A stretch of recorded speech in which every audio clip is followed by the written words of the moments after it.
السلام علیکم ناظرین۔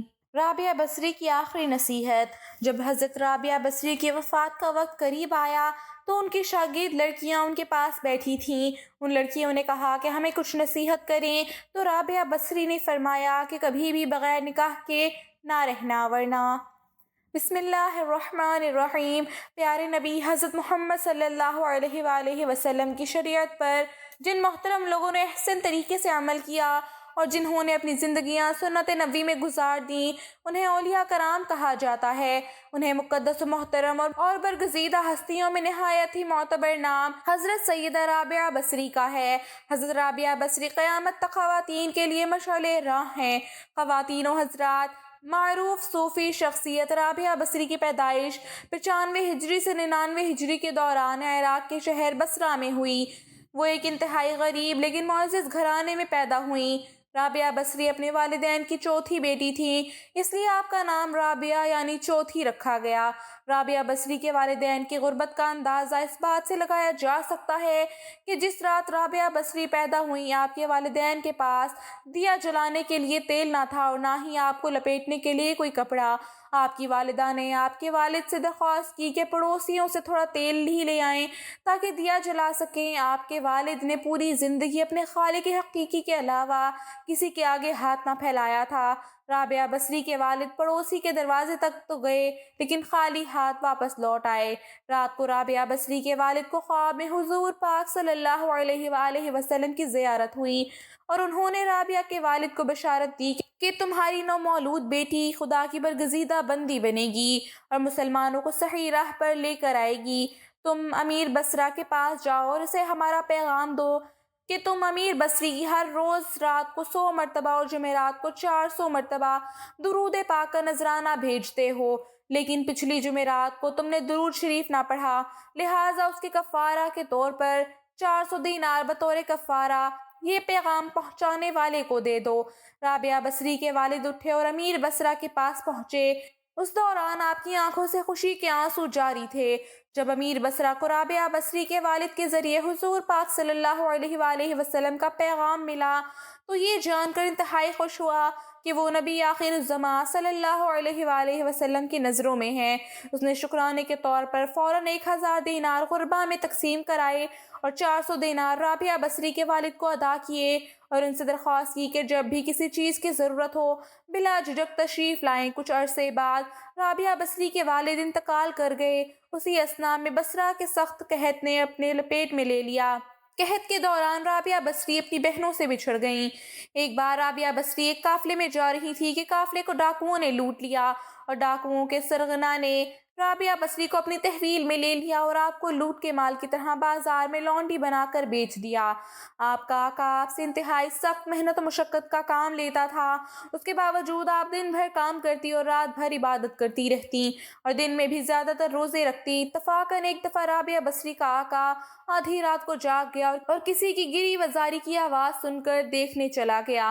رات کے اس پہر کون اس طرح گراں وزاری کر رہا ہے؟ وہ یہ دیکھ کر حیران رہ گیا کہ رابعہ بصری اللہ کے حضور سر بسجود ہیں اور نہایت عاجزی کے ساتھ کہہ رہی ہیں، اے اللہ، تو میری مجبوریوں سے خوب واقف ہے۔ گھر کا کام کاج مجھے تیری طرف آنے سے روکتا ہے، تو مجھے اپنی عبادت کے لیے پکارتا ہے، مگر میں جب تک تیری بارگاہ میں حاضر ہوتی ہوں نمازوں کا وقت گزر جاتا ہے، اس لیے میری معذرت قبول فرما لے اور میرے گناہوں کو معاف کر دے۔ اور اپنی کنیز کا یہ کلام اور عبادت کا یہ منظر دیکھ کر رابعہ بصری کا مالک خوف خدا سے لرز گیا۔ اس نے یہ فیصلہ کیا کہ ایسی اللہ والی کنیز سے اپنی خدمت کرانے کی بجائے بہتر یہ ہوگا کہ خود اس کی خدمت کی جائے۔ صبح ہونے پر وہ آپ کی خدمت میں حاضر ہوا اور اپنے فیصلے سے آپ کو آگاہ کیا۔ اس نے کہا کہ آج سے آپ میری طرف سے آزاد ہیں، اگر آپ اسی گھر میں قیام کریں تو میری خوش نصیبی ہوگی، ورنہ آپ اپنی مرضی کی مالک ہیں، لیکن اگر آپ یہاں سے کوچ کر جانے کا فیصلہ کرتی ہیں تو میری بس ایک ہی درخواست ہے کہ میری طرف سے کی جانے والی تمام زیادتیوں کو اس ذات کے صدقے معاف کر دیں جس کی آپ راتوں کو جاگ جاگ کر عبادت کرتی ہیں۔ ناظرین، جو بھی انسان اللہ کا ہو جاتا ہے تو اللہ پاک اس کی حفاظت و نصرت فرماتے ہیں اور دنیا کی کوئی طاقت بھی اس کو نقصان نہیں پہنچا سکتی۔ ناظرین، ابتدا میں تو حضرت رابعہ بصری کے حسن و جمال کی دھوم مچی ہوئی تھی، مگر جوانی کے شب و روز انہوں نے یاد الہی میں گزار دیے۔ ان کے چہرے پر پاکیزگی کا ایک ایسا نقاب تھا کہ دیکھنے والوں کی نگاہیں خود بخود جھک جاتی تھیں۔ اس زمانے میں ایک نوجوان نے انہیں رات کے وقت چاند کی طرح دمکتے دیکھا۔ وہ آپ رحمۃ اللہ علیہ کو کوئی غیر مرئی خیالی مخلوق سمجھ کر بھاگ کھڑا ہوا، لیکن دوسری صبح جب وہی چہرہ اسے بصری کے ایک بازار میں نظر آیا تو وہ عقل و خرد سے ہاتھ دھو بیٹھا اور رات دن اس کے تصور میں رہنے لگا۔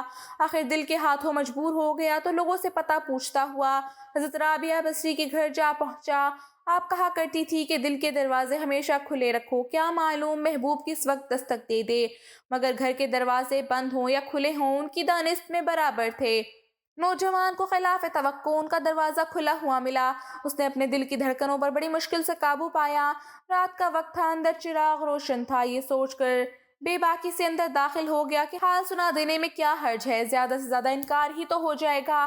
واپسی کا دروازہ بہرحال کھلا ہوا ہے، لیکن جب وہ اندر پہنچا تو وہاں کوئی نہیں تھا، البتہ چھت سے ایسی پرسوز آواز آ رہی تھی جیسے کوئی زیر لب ہجر کا رونا رو رہا ہو۔ نوجوان تیزی سے زینے پر چڑھ گیا۔ حضرت رابعہ بصری عشاء کی نماز سے فارغ ہو کر ثنا خوانی کر رہی تھیں۔ پروردگار ستارے روشن ہو گئے، لوگ سو گئے، بادشاہوں نے دروازے بند کر لیے۔ ہر محبوب اپنے محبوب سے محو راز و نیاز ہے اور میں تیرے سامنے کھڑی ہوں۔ نوجوان پر سختہ طاری ہو گیا۔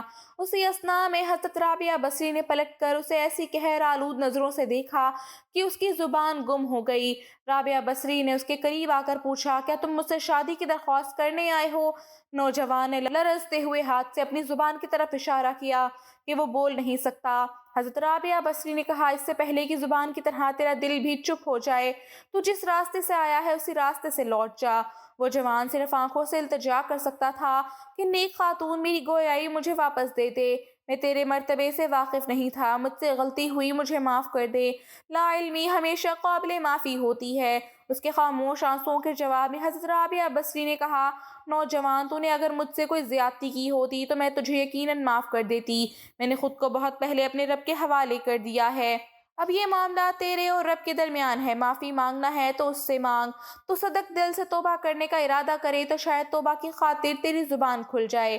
یہ کہہ کر وہ نماز کے لیے کھڑی ہو گئیں۔ نوجوان بھی بے اختیار سجدے میں گر گیا۔ وہ رو رہا تھا، نہ معلوم کب تک روتا رہا۔ جب اسے ہوش آیا تو زبان کھل چکی تھی اور توبہ توبہ کا ورد کر رہی تھی۔ بصرہ کے بازاروں میں سال ہر سال تک ایک مذہوب گرمی، جاڑے اور برسات سے بے نیاز ہو کر دیوانہ وار توبہ توبہ کے نعرے لگاتا رہا۔ اس کے نعروں سے بصرہ کی راتیں گونج اٹھتی تھیں اور بچے سہم کے ماؤں کے سینوں سے دبک جاتے تھے۔ آخر ایک دن وہ مجذوب اچانک ہی کہیں غائب ہو گیا، پھر کبھی اس کا پتہ نہیں چلا۔ وہ مجذوب یہی مذکورہ جوان تھا جو حضرت رابعہ بصری کی بدولت ہی دربار خداوندی میں مقرب ٹھہرا۔ رابعہ بصری ایک بہت ہی نیک اور عابدہ زاہدہ خاتون تھیں۔ آج لوگ ان کی عبادت کی مثالیں دیتے ہیں۔ جب ان کی وفات کا وقت قریب آیا تو ان کے شاگرد خواتین اور لڑکیاں ان کے ارد گرد بیٹھی تھیں۔ ان شاگردوں نے درخواست کی کہ ہمیں کچھ نصیحت کریں، تو رابعہ بصری نے فرمایا کہ کبھی بھی بغیر نکاح کے نہ رہو، اور پھر اتنا واقعہ سنایا کہ جب میں آدھی رات کو مصلے پر بیٹھ کر اللہ کی عبادت کرتی تھی، اس وقت گلیوں میں پھرنے والا چوکیدار جب میرے گھر کے سامنے سے گزرتا تھا تو میرے دل میں برے برے وسوسے آتے تھے کہ اس وقت سارے لوگ سوئے ہوئے ہیں، کوئی بھی نہیں دیکھ رہا۔ یہ تو اللہ کا کرم ہوا کہ اس نے مجھے زنا سے محفوظ رکھا۔ اس واقعے سے آپ اندازہ لگائیں کہ رابعہ بصری جیسی پاک دامن اور عابدہ زاہدہ خاتون کو ایسے وسوسے آ رہے ہیں تو آج کل کے اس گندے معاشرے میں یہاں ہر طرف بے حیائی، بے پردگی اور بے دینی کا ماحول غالب ہے۔ ایسے میں کون عورت ہے جو اپنے آپ کو بچائے گی؟ فرمایا، نکاح کے بغیر زندگی کا اسلام میں کوئی تصور نہیں۔ اللہ تعالیٰ کے نبی صلی اللہ علیہ وآلہ وسلم نے بھی شادیاں کی اور بیک وقت 9 بیویاں چھوڑ کر انتقال فرمایا۔ اللہ تعالیٰ کے رسول صلی اللہ علیہ وآلہ وسلم صبح کرتے اس حال میں کہ اہل و عیال کے پاس غربت کے باعث کھانے کو کچھ نہ ہوتا، اور شام کرتے تو بھی یہی حالت ہوتی، مگر اس کے باوجود 9 بیویاں چھوڑ کر انتقال فرمایا۔ اللہ تعالیٰ کے نبی صلی اللہ علیہ وآلہ وسلم نے بغیر نکاح کی زندگی گزارنے سے منع فرمایا ہے۔ خواتین و حضرات، ایک دفعہ حضرت حسن بصری رحمۃ اللہ علیہ نے حضرت رابعہ سے کہا کہ آپ شریعت کے مطابق شادی کر لیں۔ نکاح اور شادی اس کے لیے ہے جس کا کوئی وجود ہو، یہاں نہ میرا کوئی وجود ہے اور نہ میں اپنی آپ مالک ہوں، اللہ تعالیٰ کی مملوک ہوں۔ ایک دفعہ کچھ اور لوگوں نے بھی آپ سے کہا کہ آپ شادی کر لیجئے۔ فرمایا اگر 3 فکروں سے مجھے بے فکر کر دیجئے تو میں ضرور شادی کر لوں گی۔ نمبر 1، کیا میں دنیا سے اپنا ایمان سلامت لے جاؤں گی؟ نمبر 2، روز محشر میرے دائیں ہاتھ میں ہی نامہ اعمال دیا جائے گا۔ نمبر 3، قیامت کے روز جب لوگ دائیں جانب سے جنت اور بائیں جانب سے دوزخ میں پہنچائے جائیں گے تو مجھے کس جانب سے پہنچایا جائے گا؟ لوگوں نے کہا کہ اس کا علم تو خدا ہی کو ہے۔ فرمایا تو پھر جیسے ہی اتنے عظیم افکار و امام پیش ہوں وہ بھلا کیا شوہر کر سکتی ہے؟ رابعہ بصری نے تقریباً 88 سال کی عمر پائی۔ آپ نے آخری سانس تک عشق الہی کی لذت و سرشاری کو اپنا شعار بنائے رکھا، یہاں تک کہ اپنی آخری سانس تک معبود حقیقی کی محبت کا دم بھرتی رہیں۔ آخری وقت آپ نے اپنے والی اور صوفی ساتھیوں کو بتایا کہ میرا محبوب و معبود ہمیشہ سے میرے ساتھ ہے۔ ناظرین، ہمیں رابعہ بصری کی زندگی سے یہ سبق ملتا ہے کہ اللہ کی پہچان کے دروازے مرد و عورت سب کے لیے کھلے ہیں۔ اللہ کی راہ پر حضور نبی اکرم صلی اللہ علیہ وآلہ وسلم کے فرامین کی روشنی میں چلنا ہمارا کام ہے، باقی اللہ فضل و کرم کرنے والا ہے۔ رابعہ بصری رحمۃ اللہ علیہ کی بیشتر وقت نماز پڑھنے میں گزرتا تھا۔ ایک مرتبہ کوئی پریشان حال آدمی دعا کروانے کے لیے حاضر ہوا، دیکھا تو ظہر کی نماز پڑھنے میں مشغول تھیں۔ جب فارغ ہوئی تو نوافل کی نیت باندھ لی۔ اس طرح عصر کی نماز کا وقت ہو گیا۔ عصر کی نماز پڑھ کر تسبیح پڑھنے میں مشغول ہو گئیں، حتیٰ کہ مغرب ہو گئی۔ مغرب کی نماز ادا کرنے کے بعد اوابین کی نیت باندھ لی۔ اس حال میں عشاء کی اذان ہو گئی۔ نماز عشاء کے بعد نفل کی نیت کر لی، رکوع اور سجدے میں مشغول رہیں، حتیٰ کہ فجر کی نماز کا وقت ہو گیا تو مناجات میں محو ہو گئیں۔ بالآخر فجر کی نماز ادا کی تو تلاوت قرآن پاک میں مصروف ہو گئیں۔ اس کے بعد اشراق کے نوافل ادا کیے تو بیٹھے بیٹھے تھوڑی دیر اونگ آ گئی۔ جب بیدار ہوئی تو رو رو کر دعا مانگنے لگی، اے اللہ، میں ایسی آنکھ سے تیری پناہ چاہتی ہوں جو نیند سے بھرتی ہی نہیں۔ رابعہ بصری رحمۃ اللہ علیہ بہت کم گفتگو کیا کرتی تھیں۔ اکثر اوقات کوئی گفتگو کرنی ہوتی تو آیات قرآنی کا سہارا لے کر اپنا مطلب بیان کرتی۔ لوگوں نے پوچھا کہ آپ ایسا کیوں کرتی ہیں؟ جواب میں فرمایا، انسان جو کچھ بولتا ہے فرشتے اسے لکھتے رہتے ہیں۔ میں کوشش کرتی ہوں کہ قرآن مجید کی آیت کے سوا کچھ نہ بولوں، یہ احتیاط اس لیے کہ کہیں میرے منہ سے غلط لفظ نہ نکل جائے اور فرشتے اسے لکھ لیں، پھر مجھے محبوب حقیقی کے سامنے شرمندہ ہونا پڑے۔ ایک شخص نے رابعہ بصری رحمۃ اللہ علیہ کے سامنے دنیا کی بہت مذمت کی۔ اب تھوڑی دیر سنتی رہیں، پھر فرمایا، اٹھ چلا جا، تو نے اتنا وقت دنیا کی مذمت بیان کرنے میں لگا دیا، تجھے دنیا سے بہت محبت ہے، اگر کسی سے نفرت ہو تو اس کا تذکرہ بھی اچھا نہیں لگتا۔ ایک مرتبہ رابعہ بصری سے لوگوں نے پوچھا کہ ہم نے آپ کو کبھی ہنستے نہیں دیکھا، کیا وجہ ہے؟ اللہ تعالیٰ نے انسان کو ہنسنے سے منع تو نہیں کیا؟ رابعہ بصری رحمۃ اللہ علیہ نے جواب دیا، بے شک اس نے منع تو نہیں فرمایا، مگر مجھے اس کام کے لیے فرصت نہیں ہے۔ لوگوں نے حیرانی سے کہا، کیا ہنسنے کے لیے بھی فرصت درکار ہوتی ہے؟ رابعہ بصری نے کہا، ہاں، دنیا میں وہی شخص ہنستا ہے جسے دل سے اطمینان حاصل ہو، اور میں ابھی اس نعمت سے محروم ہوں۔ حاضری مجلس نے درخواست کی کہ اپنی بات کی وضاحت فرما دیں۔ رابعہ بصری رحمۃ اللہ علیہ نے فرمایا، میں نے محبت کے لیے صرف ایک ہستی کا انتخاب کیا ہے اور وہ ہے اللہ تعالیٰ کی ذات۔ میں اسے خوف سے روتی رہتی ہوں کہ کہیں میری زندگی بھر کی محنت ضائع نہ ہو جائے اور مرتے وقت یہ نہ کہہ دیا جائے کہ یہ تو ہمارے لائق ہی نہیں ہے۔ رابعہ بصری رحمۃ اللہ علیہ نے ساری زندگی کنوارے پن میں گزار دی۔ ایک مرتبہ کچھ لوگوں نے اعتراض کیا، آپ لوگوں میں عارفہ کے نام سے مشہور ہیں، مگر آپ نبی علیہ السلام کی نکاح والی سنت پر عمل نہیں کرتی۔ رابعہ بصری رحمۃ اللہ علیہ نے جواب میں فرمایا، مجھے 3 باتوں کا اندیشہ ہے، اگر تم مجھے ان 3 اندیشوں سے نجات دلا دو تو میں آج ہی نکاح کر لوں۔ پہلا میرا اندیشہ یہ ہے کہ مرتے وقت ایمان سلامت لے جاؤں گی یا نہیں، دوسرا یہ کہ نامہ اعمال دائیں ہاتھ میں دیا جائے گا یا نہیں، تیسرا قیامت کے دن کچھ لوگ جنت میں جائیں گے، کچھ جہنم میں، تم لوگ بتاؤ کہ میں کس طرف جاؤں گی؟ لوگوں نے کہا، ہمیں کچھ معلوم نہیں ہے، بس اللہ تعالیٰ ہی بہتر جانتا ہے کہ کس کا کیا حشر ہوگا۔ رابعہ بصری رحمۃ اللہ علیہ نے انتہائی پرسوز لہجے میں فرمایا، تم خود ہی بتاؤ کہ جس عورت کو اس قدر غم ہو وہ شوہر کی خدمت کا بوجھ کیسے اٹھا سکتی ہے؟ ایک بار کسی شخص نے آپ کی تنہائی میں رہنے پر اعتراض کرتے ہوئے کہا، ذرا باہر نکل کر دیکھیں کہ کیسی بہار آئی ہوئی ہے۔ رابعہ بصری نے بے ساختہ جواب دیا، میرا کام سانے کو دیکھنا ہے، اس کی صنعت کو نہیں۔ ایک مرتبہ رابعہ بصری رحمۃ اللہ علیہ نے رات دن پانی سے روزہ رکھا اور پانی سے ہی افطار کیا۔ گھر میں کھانے کے لیے روٹی کا ایک لقمہ بھی نہیں تھا۔ جب افطار کا وقت قریب ہوا تو آپ کو بھوک بہت زیادہ لگی۔ نفس نے آپ سے فریاد کی، رابعہ آخر تو کب تک مجھے بھوکا رکھے گی؟ ابھی آپ کے دل میں یہ خیال ہی گزرا تھا کہ کسی شخص نے دروازے پر دستک دی۔ آپ باہر تشریف لائیں تو ایک نیاز مند کھانا لے کر کھڑا تھا۔ رابعہ بصری رحمۃ اللہ علیہ نے کھانا قبول فرما لیا۔ نفس سے مخاطب ہو کر کہا، اللہ تعالیٰ نے کھانے کا انتظام کر دیا ہے، ابھی تیری خواہش پوری ہو جائے گی۔ یہ کہہ کر آپ نے کھانا رکھ دیا اور چراغ جلانے کے لیے اندر چلی گئیں۔ واپس آئیں تو دیکھا کہ ایک بلی نے کھانے کے برتن الٹ دیے اور زمین پر گرا ہوا کھانا کھا رہی ہے۔ رابعہ بصری رحمۃ اللہ علیہ بلی کو دیکھ کر مسکرائیں اور فرمایا، شاید یہ کھانا تیرے لیے بھیجا گیا ہو، اطمینان سے کھا لو۔ افطار کا وقت قریب ہو چکا تھا۔ رابعہ بصری رحمۃ اللہ علیہ نے چاہا کہ پانی سے ہی وہ روزہ افطار کر لیں۔ اتنے میں تیز ہوا کا جھونکا آیا اور چراغ بجھ گیا۔ رابعہ بصری رحمۃ اللہ علیہ اندھیرے میں آگے بڑھیں۔ اتفاق سے پانی کا برتن گرا اور ٹوٹ گیا۔ سارا پانی زمین پر بہہ گیا۔ عجیب صورتحال تھی۔ بے اختیار آپ کی زبان سے یہ الفاظ نکلے، الہی یہ کیا راز ہے؟ میں گنہگار ہوں، نہیں جانتی کہ تیری رضا کیا ہے۔ جواب میں حاتم غیبی نے کہا، اے میری محبت کی دم بھرنے والی، اگر تو چاہتی ہے کہ تیرے لیے دنیا کی نعمتیں وقف کر دوں تو پھر میں تیرے دل سے اپنا غم واپس لے لوں گا، کیونکہ میرا غم اور دنیا کی نعمتیں ایک ہی دل میں جمع نہیں ہو سکتی۔ اے رابعہ، ایک تیری مراد ہے اور ایک میری مراد ہے، تو بتا کہ دونوں مرادیں ایک جگہ کیسے رہ سکتی ہیں؟ رابعہ بصری رحمۃ اللہ علیہ نے جب یہ آواز سنی تو اپنی رضا کو ہمیشہ کے لیے اللہ تعالیٰ کی رضا میں گم کر دیا اور گشت خانے خنجر تسلیم میں شامل ہو گئیں۔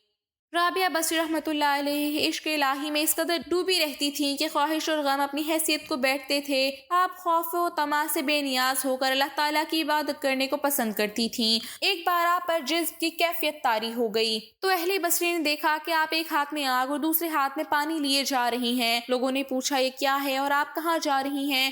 رابعہ بصری رحمۃ اللہ علیہ نے کہا، میں اس پانی سے دوزخ کو بجھانا چاہتی ہوں اور آگ سے جنت کو جلانا چاہتی ہوں، تاکہ لوگ جنت و جہنم کے لالچ اور خوف سے اللہ تعالیٰ کی عبادت کریں۔ یہ رابعہ بصری کے جذب و مستی کی بات ہے، ورنہ عام مومنین کو قرآن مجید میں خوف و طمع دونوں حالتوں میں اللہ تعالیٰ کی عبادت کا حکم دیا گیا ہے۔ چنانچہ آپ نے ایک دفعہ مناجات میں کہا، اے اللہ، اگر تو میں تیری عبادت دوزخ کے خوف سے کرتی ہوں تو مجھے دوزخ میں ہی ڈال دینا، اور اگر میری عبادت جنت کے لیے ہے تو مجھ پر جنت حرام کر دینا، اور اگر میری عبادت فقط تیری رضا کے لیے ہے تو مجھے اپنی دیدار سے ہرگز محروم نہ رکھنا۔ ایک مرتبہ آپ نے تہجد کے وقت مناجات کرتے ہوئے فریاد کی، اے اللہ، رات آ گئی، دن چلا گیا، ستارے چمکنے لگے، دنیا کے بادشاہوں نے اپنے دروازے بند کر دیے، ایک دروازہ کھلا ہے، میں تجھ ہی کو مانگتی ہوں۔ ایک مرتبہ آپ نے مناجات میں دعا مانگی، اے اللہ، جو آسمان کو زمین پر گرنے سے روکے ہوا ہے، شیطان کو مجھ سے مسلط ہونے سے روک دے۔